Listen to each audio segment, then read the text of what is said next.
Hey folks, it's me, Alex Coulombe, and I'm going to talk over this pickleball game I had with Ian Hamilton the other day in Pickle Pro, because it didn't record audio, because unfortunately whenever you're in a FaceTime call or some kind of play session in Apple Vision Pro, it doesn't record audio and there doesn't seem to be a way for both players to give a consent or anything like that. So I'm going to talk about a few things during this, not just pickleball. First is that we had some trouble here at the beginning syncing up our game because we actually were on the wrong side. You'll see that we keep getting this like failed serve message, and it's because for some reason when we recentered, we're on the wrong side. The clue should have been that we were both seeing the text in the opposite direction from where we should have.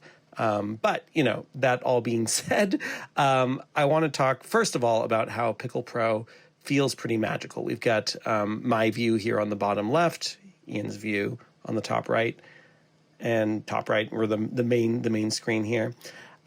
What's magical about this is the it just works factor. So at my company, AgileLens, we've spent a few years trying to get seamless co-location working. The space we're actually in here during this pickleball game is over at our friend's D-Box office in New York City. We have this space in here where we've been giving these luxury VR real estate tours. We have a similar space over in Austin that's 5,000 square feet. And there's a lot of work we've put into using anti-latency and OptiTrack and meta-shared spatial anchors to get people to be in VR headsets and to feel like they are in the same place, looking at the same content and having the real world align with that. And Apple went ahead and in visionOS 26, they just made this work. As long as an app supports this, and from what I've seen of the code, it's not particularly complicated, the visionOS headsets will just see, oh, hey, there's someone else wearing a Vision Pro nearby. I can sync up with them.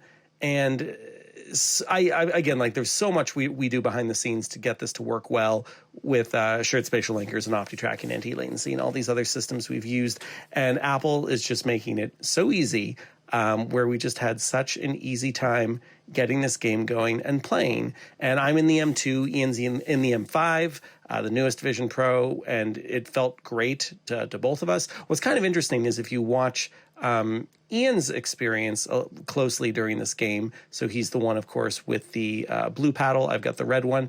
The blue paddle glitches out more, and I don't know what might be the cause of that. We're both using our own PSVR 2 controllers. One cool thing about Pickle Pro, though the game doesn't really tailor itself for this, is as long as one person's okay being left-handed, like Ian here, then you actually could just use one set of PlayStation controllers. It's very easy to repair them. So I could be using the right controller and Ian could be using the left controller from the same set, and we could be off to the races. Also, speaking of things that are much harder to do in the meta ecosystem, we can actually just have one copy of the game, which is pretty cool. Now, we would need to be part of like a family or something like that, but I tried this out with two of our office headsets. And yeah, because the app was shared, we could actually play the game together without having to buy another copy of it. And like Meta says that there's something like that, like there's a family sharing library thing, but you can only do it on one device. And then if you forget which device you did it on, it's really hard to figure it out. So I've never successfully had a multiplayer experience in Meta with only purchasing the app once. And there's plenty of great co-op things like It Takes Two, which try to make this really, really easy with like a free friend pass. I think the spiritual successor to It Takes Two, which I'm blanking on the name of, but is an amazing game. Same idea. Anyway, as we're playing Pickle Pro here, I just want to point out that, I used to play quite a bit of tennis. I played pickleball in college occasionally, and it's remarkable how realistic this feels. Now, of course, you could say like, well, just go play real pickleball. I could. I'd love to. I don't actually know the closest pickleball court to where I live, but this is so easy. It just works. And I've been playing it at home too, just with the AI. Maybe worth mentioning, the AI has some weird glitches. I'm stuck in like the beginning of tournament mode and I can't seem to quit the tournament or restart. So at some point I'll file like a bug report for Resolution Games. But the core of this experience, tiny tennis court, pickleball court, it feels good. Like the vibration on the controller feels about correct for hitting the pickleball. I feel like I make similar mistakes to when I play real pickleball, which is, a good sign of how well this is actually reflecting the experience. And I just love the little subtle things like, you're getting light estimation and reflections and the way this is, drawing lines on your actual environment. It's kind of funny in the AI version, it also has kind of a wood grain floor. It's just going the other direction. But I noticed, like, when I play this at home, when the ball is moving between the brighter environment of the AI's world into my environment, the ball gets darker. And it's a little bit distracting, but it's actually kind of cool that, the ball is bouncing between a real space and a virtual space and is responding to the light accordingly. These are some of these like subtle things that Apple has made really seamless inside the Vision OS experience. There's also a lot of detail on the ball. I think that's what Ian's looking at right here. It's just like, it's got like some nice normal maps and everything. It's got some reflection. Again, it's responding to the reflection of the real environment. It's quite nice.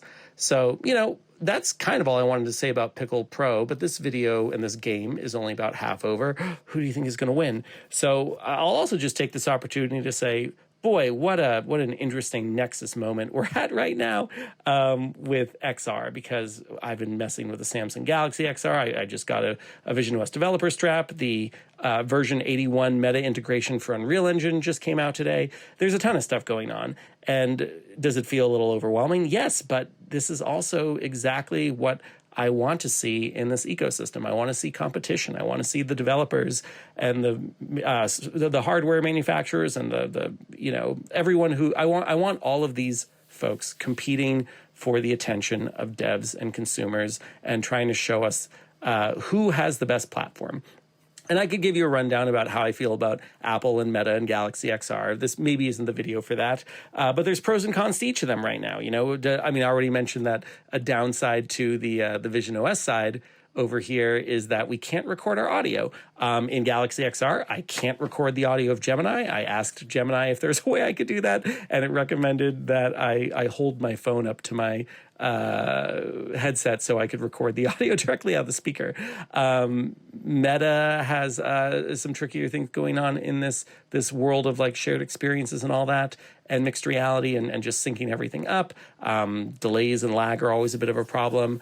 Anyway, what I guess I wanted to say here was that the world is becoming a much more exciting place right now because of this competition. I remember back in 2018, 6 or 7 months before the first MetaQuest came out, I think that was May of 2019, and I got shipped a lovely package from Google at the office of Agile Lens with these 6DoF controllers, like a dev kit for controllers, standalone to go with the Mirage Solo, manufactured by Lenovo in partnership with Google. And that was, the first standalone 6DoF headset widely available, the Mirage Solo, but it had a 3DoF Daydream controller. It was part of that Daydream ecosystem. And the 6DoF controllers were very exciting because we knew what was coming with the MetaQuest, and we thought this would be an amazing battle between Meta, I think they were still called Facebook at the time, and Google, competing to see who could make the best standalone headset with 6DoF controllers. And we loved playing around with the 6DoF dev kit, and we were posting in the forums and trying to get feedback from Google, and eventually they kind of went quiet. And the thought was, okay, what's wrong? And then like a couple days later, Google just kind of canceled the whole thing. Daydream was canceled soon after. And it was like, no, Google decided they didn't want to compete with Meta. They just thought, never mind.